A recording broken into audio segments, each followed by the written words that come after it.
अस्सलाम वालेकुम व्यूअर्स, आज मैं आपको टू कनाल हाउस की कॉस्ट ऑफ कंस्ट्रक्शन की डिटेल्स बताने वाला हूँ इस वीडियो में। और एंड पे मैं एक बोनस टिप भी आपको दूंगा जो कि अक्सर कॉन्ट्रैक्टर्स या क्लाइंट्स को पता नहीं होता during the construction process of a two kanal house. So stay tuned.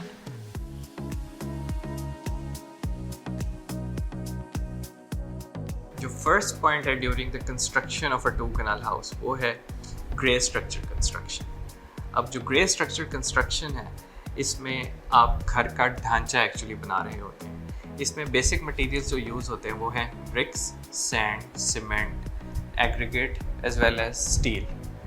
अब इन मटेरियल्स की जो क्वांटिटीज़ हैं वो बेस्ड हैं on your map as well as on your covered area. अब कवर्ड एरिया क्या होता है of a two kanal house? वो ये है कि जितने एरिया में आप कंस्ट्रक्शन कर रहे हैं, यूजुअली जो टू कनाल का हाउस होता है उसकी जो लैंड की ओवरऑल स्क्वायर फुटेज होती है वो है 9000 स्क्वायर फीट। अब 9000 स्क्वायर फीट के ऊपर जो कंस्ट्रक्शन हो रही होती है यूजुअली वो 10,000 स्क्वायर फीट होती है डबल स्टोरी हाउस के केस में। 5000 स्क्वायर फीट आपका ग्राउंड फ्लोर होता है, 5000 स्क्वायर फीट ही आपका फर्स्ट फ्लोर होता है। अगर आप बेसमेंट ऐड कर लें तो you get an additional 5,000 to 6,000 square feet of area. और अगर आप LDA की किसी सोसाइटी में बना रहे हैं तो आपको 3 स्टोरेड हाउस अलाउड है, तो उसमें आपकी जो सेकंड फ्लोर है उसके ऊपर भी आपकी approximately 5000 square feet covered area हो सकता है। सेकंड स्टेप जो है in the construction of a two kanal house वो ये है कि आपने ग्रे स्ट्रक्चर के बाद फिनिशिंग कंस्ट्रक्ट करनी। अब फिनिशिंग से मैं क्या मुराद लेता हूँ? फिनिशिंग ये होती है कि अगर आपने ग्रे स्ट्रक्चर कंप्लीट कर लिया तो उसके बाद tile work, wood work, paint job as well as आपकी जो इलेक्ट्रिकल वर्क्स की जो फिनिशिंग है जिसमें hanging of lights, chandeliers as well as जो प्लम्बिंग का इक्विपमेंट है वो जो इंस्टॉल होता है वो फिनिशिंग होती है घर की। तो यूजुअली जब ग्रे स्ट्रक्चर बन जाता है तो उसके बाद आप 15 डेज 20 डेज़ की ब्रेक देते हैं इन द कंस्ट्रक्शन प्रोसेस और उसके बाद आप फिनिशिंग वर्क्स के साथ स्टार्ट लेते हैं। थर्ड स्टेप जो होता है in the construction process of a two kanal house वो ये है कि जब आपकी फिनिशिंग कंप्लीट हो जाती है उसके बाद आप फाइनल टचेस देते हैं जिसमें लैंडस्केपिंग के वर्क्स आ जाते हैं। इसके अलावा आपकी ओवरऑल लाइट्स की टेस्टिंग होती है, उसके अलावा प्लम्बिंग जो आपने वर्क्स कराए होते हैं उनकी टेस्टिंग होती है, मज़ीद जो पेंट जॉब है वो कंप्लीट होती है। तो that's called the finishing process, इसे कमिशनिंग भी कहते हैं। यूजुअली इस दौरान आप टेस्टिंग कर रहे होते हैं इक्विपमेंट की, जो आपने इंस्टॉलेशंस की हैं वो प्रॉपर हैं नहीं हैं, उनके वेरियस टेस्ट्स होते हैं जिनको आप कैरी आउट करते हैं। अब मैं आपको कॉस्ट की डिटेल बताने वाला हूँ टू कनाल हाउस की। अभी तक मैंने आपको स्टेप्स बताए हैं। ग्रे स्ट्रक्चर होता है first step of the construction, second step होता है फिनिशिंग और फाइनल स्टेप होता है कमिशनिंग। अब जो फर्स्ट स्टेप है ग्रे स्ट्रक्चर, उसमें जो cost of constructing a two kanal house है वो ये है कि अगर आपका ग्रे स्ट्रक्चर है उसमें आपकी कितनी ब्रिक्स लगेंगी टोटल टू कनाल के हाउस में। यूजुअली 2 लाख से लेकर 3 लाख आपकी ईंट लग रही होती है टू कनाल के हाउस में। 2 लाख से 3 लाख जो ईंट है इसकी अगर आप कॉस्ट कैलकुलेशन करें तो इट वेरीज। अगेन आप अव्वल ईंट लगा रहे हैं, किस क्वालिटी का मार्का आप यूज़ कर रहे हैं, उससे कॉस्ट में बहुत वेरिएशन आती है। हम एक ओवरऑल एग्जांपल के तौर पे ले लेते हैं कि अव्वल ईंट है और उसकी कीमत है 20 रुपीज़। तो अगर आप एक ईंट की कीमत 20 रुपीज़ है तो आप 2 लाख जो आपकी ईंट है वो आपकी अप्रॉक्सीमेटली 40 लाख रुपए की आ जाएगी। सेकंड स्टेप जो है वो है सीमेंट। अब सीमेंट कितना यूज़ होना है during the construction process of a two kanal house? Again it varies from map to map, लेकिन अगर हम एक ओवरऑल एक जनरल एग्जांपल लें, 10,000 स्क्वायर फीट कवर्ड एरिया हो आपका, 6 बेडरूम हाउस हो आपका, अप्रॉक्सीमेटली उसमें 2 लाउंज हो आपके, डबल यूनिट हो, 2 डाइनिंग रूम्स हो, तो इसमें आपका जो सीमेंट यूजेज है वो है 4000 है total quantity of cement bags जो कि आपके यूज़ होंगे टू कनाल के हाउस की कंस्ट्रक्शन में during the grey structure process. इसके बाद आती है सैंड की क्वांटिटीज़।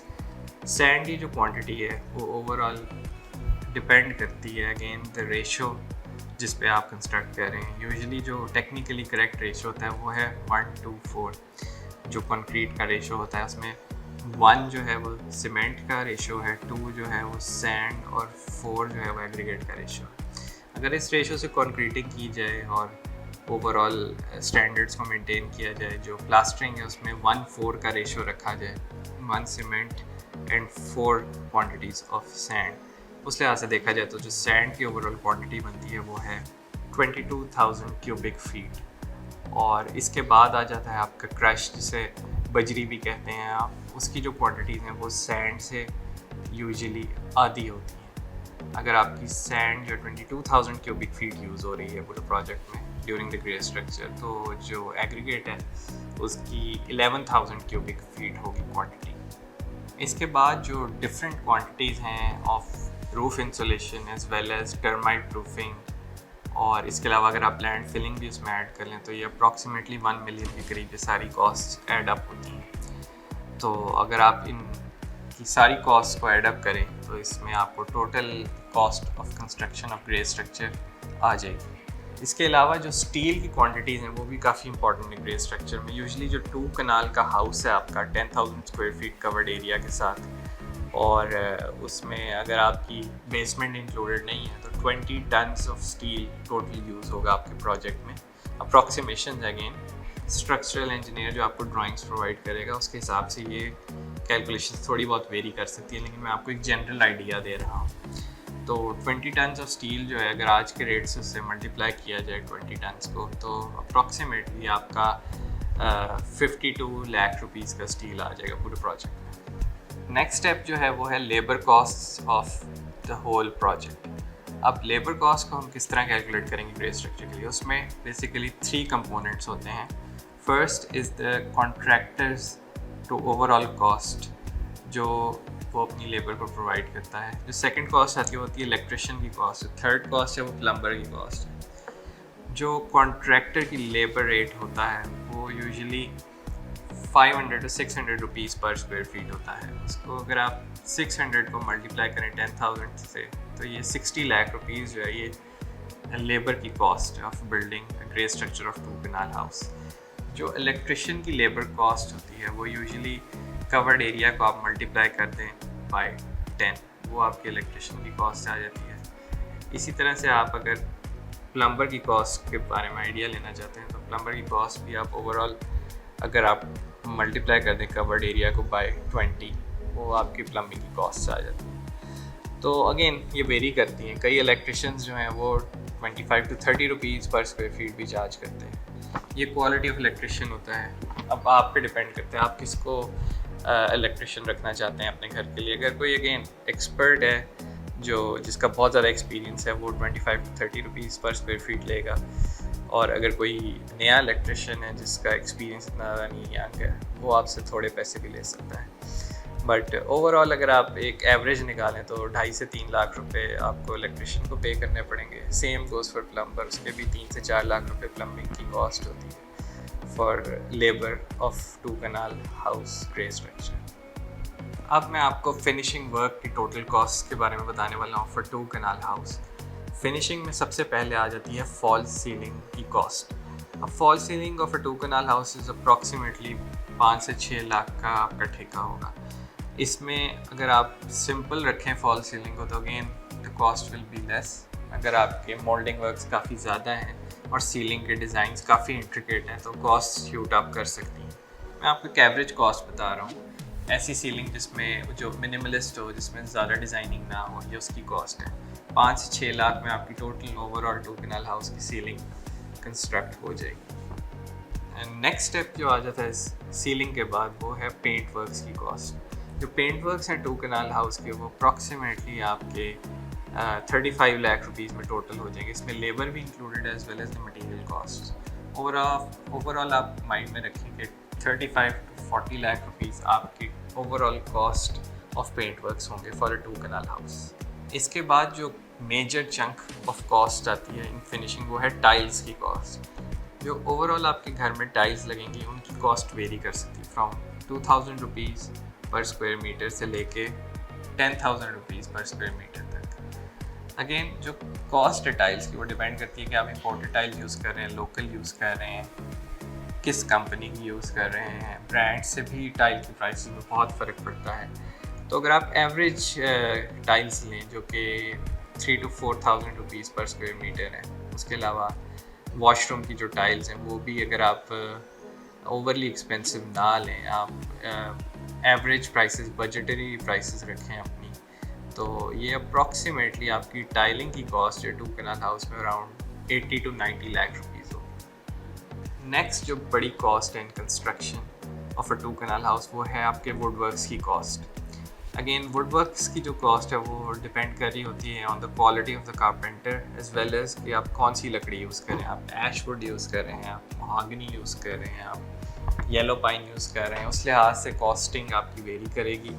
मज़ीद कारपेंटर जो है उसकी लेबर कॉस्ट भी वेरी करती है डिपेंडिंग ऑन किस क्वालिटी और किस एक्सपीरियंस का कारपेंटर है। जो आजकल मॉडर्न हाउसेस हैं कई दफ़ा वहाँ पे ग्लास का वर्क ज़्यादा हो जाता है, वुड वर्क कम हो जाता है, तो उस वजह से वुड वर्क की कॉस्ट थोड़ी कम हो जाती है।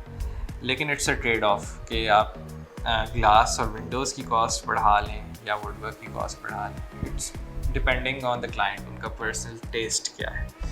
जिन्हें वुड का इंट्रिकेट वर्क चाहिए, जिन्हें काफ़ी क्वालिटी वुड वर्क चाहिए अपने 2 कनाल हाउस में, तो उसकी प्राइस तो अप्रॉक्सीमेटली 5 मिलियन तक भी शूट कर सकती है। लेकिन अगर आप कॉस्ट कंट्रोल में रखें तो वुड वर्क आपका ओवरऑल 3 मिलियन के अंदर भी हो सकता है। नेक्स्ट स्टेप जो है फिनिशिंग कॉस्ट के अंदर वो है मेटल वर्क्स का। मेटल वर्क्स जो हैं वो ओवरऑल आपके घर में वो जो भी स्टील यूज़ हो रहा है या रॉड आयरन की डिज़ाइनिंग यूज़ हो रही है उसके कॉस्ट होती है। उसमें जो ओवरऑल आपकी कॉस्ट होती है of the material as well as labour, ये दोनों कंबाइंड होती हैं, क्योंकि जो कॉन्ट्रैक्टर ठेका लेता है वो विद मटेरियल लेता है यूजुअली। तो अगर आप इसकी कॉस्ट ओवरऑल एस्टिमेशन करें तो आपकी अगर सीढ़ियाँ स्टील की हैं, मेटल की हैं, तो वो भी मेटल वर्क्स में आ जाएंगी। जो सीढ़ियों की कॉस्ट होती है अप्रॉक्सीमेटली 4 से 5 लाख होती है फॉर 2 कनाल हाउस, अगर आपकी काफ़ी डिज़ाइनिंग वाली इंट्रिकेट सीढ़ी है। उसके अलावा अगर आपकी ग्रिल्स हैं काफ़ी ज़्यादा और वो भी डिज़ाइनिंग के साथ हैं तो उनकी भी कॉस्ट अप्रॉक्सीमेटली पूरे घर में 5 से 6 लाख बन गई। तो ओवरऑल जो मेटल वर्क्स की कॉस्ट है वो 1 मिलियन से 1.5 मिलियन के इन बिटवीन होगी for the 2 kanal house. Next step जो है वो विंडोज़ की कॉस्ट है फॉर 2 कनाल हाउस। अगेन अगर आप UPVC में जा रहे हैं तो आपकी कॉस्ट ज़्यादा होगी। अगर आप एलुमिनियम की विंडोज़ यूज़ कर रहे हैं तो कॉस्ट कम होगी। एलुमिनियम में भी अगर आप हायर गेज का यूज़ कर रहे हैं तो आपकी कॉस्ट ज़्यादा है। अगर लोअर गेज एलुमिनियम यूज़ करेंगे तो कॉस्ट कम। ग्लास में भी यही होता है, क्वालिटीज़ आ जाती हैं। आप किस ब्रांड का ग्लास यूज़ कर रहे हैं, कितनी थिकनेस, 6 mm है, 8 mm है, उससे कॉस्ट बहुत वेरी कर सकती है। ओवरऑल जो UPVC की कॉस्ट आएगी for windows of 2 kanal house वो है अराउंड 4 मिलियन। अगर आप सेम विंडोज़ को एलुमिनियम में कर लेते हैं तो अप्रॉक्सीमेटली जो कॉस्ट आती है वो है 2 मिलियन। ओवरऑल जो फाइनल प्राइस आती है अगर आप ग्रे स्ट्रक्चर की कॉस्ट और फिनिशिंग की कॉस्ट एड अप करें फॉर 2 कनाल हाउस वो है अप्रॉक्सीमेटली 6 करोड़ रुपए। अब ये जो ओवरऑल फिगर मैंने आपको दिया है इसमें काफ़ी सपोजिशंस हैं। अगेन कवर्ड एरिया जो है वो 10,000 स्क्वायर फीट है और आपकी डिज़ाइन जो है वो मिनिमलिस्ट है। It's not like a traditional Spanish house, it's more like straight lines, clean lines, moulding works कम है, डबल हाइट रूम्स कम है, डबल हाइट लॉबीज़ कम है। तो ये एक बेसिक एवरेज आपको कॉस्ट मिल रही है। अगर आप अगेन अपने डिज़ाइन के हिसाब से बनाते हैं घर तो कॉस्ट वेरी कर सकती है, लेकिन बॉल पार्क फिगर आप माइंड में रखें। This will help you in constructing a 2 kanal house. और अब पॉइंट आता है बोनस टिप का। बोनस टिप जो है वो ये है जो कि अक्सर क्लाइंट्स को नहीं आइडिया होता कि अगर आप प्रोजेक्ट की स्पीड को ज़्यादा रखेंगे, अगर आप तेज़ी से कंस्ट्रक्शन करवाएंगे तो वो आपको काफ़ी हेल्पफुल होगी। इसलिए क्योंकि कुछ वेरिएबल कॉस्ट होती हैं कंस्ट्रक्शन में, जैसे आपको एक चौकीदार रखना पड़ता है, उसकी सैलरी मंथली होती है। तो अगर आप 1 साल में घर फिनिश करवा लेंगे तो उसकी सैलरी आपको 1 साल तक देनी पड़ेगी, जो कि अप्रॉक्सीमेटली आप कह लें 3-3.5 लाख होती है। अगर आप 2 साल में वही घर कंस्ट्रक्ट करवा रहे हैं तो वो आपको डबल हो जाएगी सैलरी, 6 लाख से ऊपर। इसी तरह जो कंस्ट्रक्शन कंपनीज होती हैं उनके साथ कई दफ़ा आपके कॉन्ट्रैक्ट मंथली होते हैं, आपने मंथली पेमेंट्स करनी है। अगर आपने 1 साल में कंस्ट्रक्शन करवा ली तो उनकी मंथली पेमेंट्स 1 साल की होंगी। अगर आप 2 साल में करवाएंगे तो वो मंथली पेमेंट्स एक्सीड करके डबल हो जाएंगी। और ये कई दफ़ा मिलियन और 1.5 मिलियन का डिफरेंस आ जाता है, जो कि बहुत बड़ा डिफरेंस है इन कंस्ट्रक्शन। इसके अलावा एक और पॉइंट होता है, अगर आप स्लो कंस्ट्रक्शन कर रहे हैं तो उसमें मटेरियल्स की प्राइसेस भी बढ़ सकती हैं विद टाइम। जैसे अगर आज एक प्राइस है सीमेंट की, हो सकता है आज से 6 मंथ्स बाद वो प्राइस काफ़ी बढ़ जाए या 1.5 साल बाद वो डबल हो जाए। तो जितने शॉर्ट स्पैन में आप परचेजिंग कर लेंगे और कंस्ट्रक्शन कर लेंगे तो आपको मॉनेटरीली फ़ायदा रहेगा, आपकी कॉस्ट कंट्रोल में रहेंगी और उसके अलावा एक प्रोजेक्ट में भी फ़्लो मेंटेन रहेगा। अगर आप उसको स्लो पेस पे करेंगे तो एक तो यूजुअली लेबर जो होती है वो भी तंग होती है। अगर आप स्लो पेस पे चल रहे हो तो आपकी लेबर कई दफ़ा आपको छोड़ के चली जाती है, क्योंकि उनको किसी और जगह पे बेहतर प्रोजेक्ट की पेस मिल रही होती है। तो ये चीज़ें बड़ी इंपॉर्टेंट हैं कि आपने प्रोजेक्ट की पेस कैसे मेंटेन रखनी है। तो ये एक आपके लिए बोनस टिप है। उम्मीद है आपको इससे बेनिफिट मिलेगा अगर आप आगे कंस्ट्रक्शन करें। और अगर आप हमसे कंस्ट्रक्शन करवाना चाहते हैं तो हम भी contracting services as well as consulting services दोनों प्रोवाइड करते हैं अपने क्लाइंट्स को। और आप हमारी वेबसाइट विज़िट करें www.eagleye.co। इसके अलावा अगर आपको मुझसे डायरेक्टली कुछ पूछना है तो आप कमेंट सेक्शन में पूछ सकते हैं। और अगर आपको ये वीडियो पसंद आई है तो इसे लाइक करें, सब्सक्राइब करें चैनल को और बेल आइकॉन को क्लिक करें ताकि आपको हर आने वाली वीडियो के बारे में नोटिफिकेशन मिलता रहे।